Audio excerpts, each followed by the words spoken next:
જય માતાજી મિત્રો, મંત્રોની દુનિયા કલયુગમાં તમારું સ્વાગત છે મિત્રો.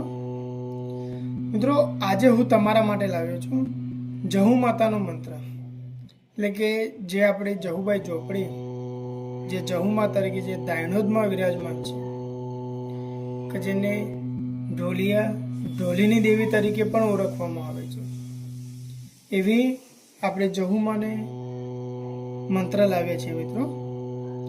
જે જહુ માતાનો મંત્ર તમે સિદ્ધ કરી એની કૃપા મેળવી શકો છો અને અવનવા કામ એવા કરી શકો છો મિત્રો. અને હા, તમને એ બી ખ્યાલ હશે કે જહુ માતા એ 3.5 શબ્દોની દેવી છે મિત્રો, જે ધારે કરી શકે છે. તો મિત્રો આના માટે હું તમને મંત્ર આપવાનો છું, તો બહુ સમય નહીં લઈએ, જોઈએ મિત્રો. મંત્ર આ પ્રમાણે છે, પણ મંત્ર આપવું એ પહેલાં મારે એક વિનંતી છે મિત્રો, કે મારી ચેનલને લાઈક અને સબસ્ક્રાઈબ જરૂરથી કરજો મિત્રો. આવી અવનવો માહિતી હું તમને આપવાનો છું મિત્રો.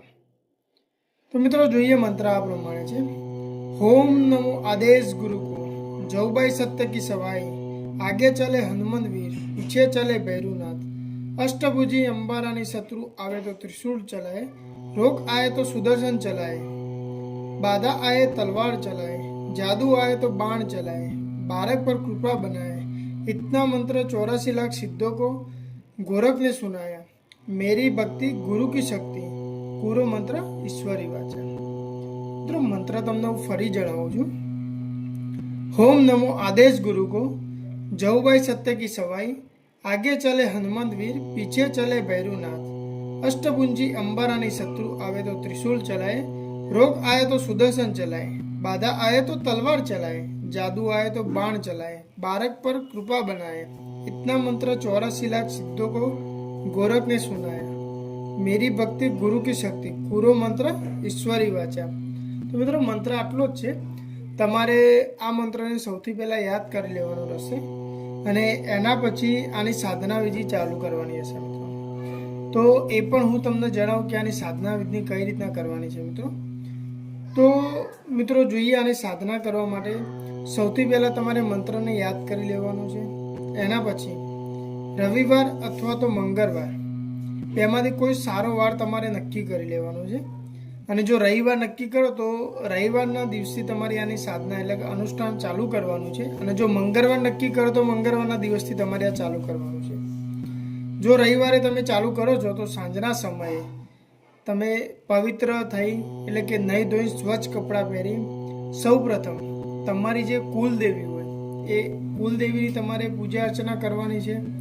અને એ કર્યા પછી તમારે જહુમાની પૂજા કરવાની છે. અને એના પછી તમારે આ મંત્ર જાપ કરવાનો છે મિત્રો. અને એ પવિત્ર જગ્યાએ તમે બેસી તમારા નીચે લાલ આસન પાથરવાનું છે અને લાલ આસન ઉપર બેસી અને આ મંત્ર જાપ કરવાનો છે મિત્રો. અને દરરોજ 108 વખત મંત્ર જાપ કરવાનો છે. અને માતાજીને નિવેદમાં તમને જણાવું તો નિવેદની અંદર 100 ગ્રામ તેલની થાળી આપવાની છે, પછી મીઠાઈ આપવાની છે, શ્રીફળ અને જે જાસૂદ આવે છે એ જાસૂદના 5 ફૂલ તમારે ચડાવવાના રહેશે. અને આ પ્રમાણે સંપૂર્ણ તમારે 21 દિવસની આની વિધિ કરવાની છે મિત્રો.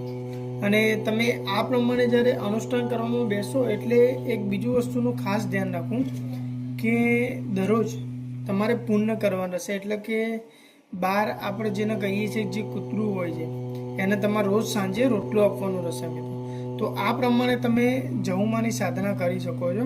અને બીજું વસ્તુ ખાસ એ વસ્તુનું ધ્યાન રાખવું કે આ અનુષ્ઠાન તમે જ્યારે ચાલુ કરો છો તો એ સમય દરમિયાન કોઈ અન્યના ઘરનું ખાવાનું નથી અને કોઈ અન્યના ઘરનું પાણી પણ નથી પીવાનું. અને સતત 21 દિવસ સુધી એક જ સમયે અને એક જ જગ્યા પર બેસી અને તમારે અનુષ્ઠાન કરવાનું છે મિત્રો. અને બીજું ખાસ મિત્રો કે આ કોઈ પણ અનુષ્ઠાન તમે શાંત મનથી કરશો તો 100% સફળ થવાનું છે મિત્રો. પણ જો તમારા મનમાં દ્વેષ અથવા તો વિચારો આમથી આમ જતા હશે તો કોઈ પણ મંત્ર તમને આપવામાં આવે એ સિદ્ધ નથી થવાનો. તો ધ્યાનથી અને શ્રદ્ધાપૂર્વક મંત્રનો જાપ કરી અને સિદ્ધિ કરવી. અને જો કોઈ તકલીફ આવે તો તમે મને કોમેન્ટ કરી શકો છો, અથવા તો મારી ઇન્સ્ટાગ્રામની લિંક આપેલી છે એમાં પણ તમે મારો સંપર્ક કરી શકો છો મિત્રો. તો મિત્રો જય માતાજી. આવી અવનવી માહિતી માટે મારી ચેનલને સબસ્ક્રાઈબ જરૂર કરજો મિત્રો, અને આ વિડીયોને લાઈક પણ કરજો. જય માતાજી, જય માં જવું, જય માં મેલડી.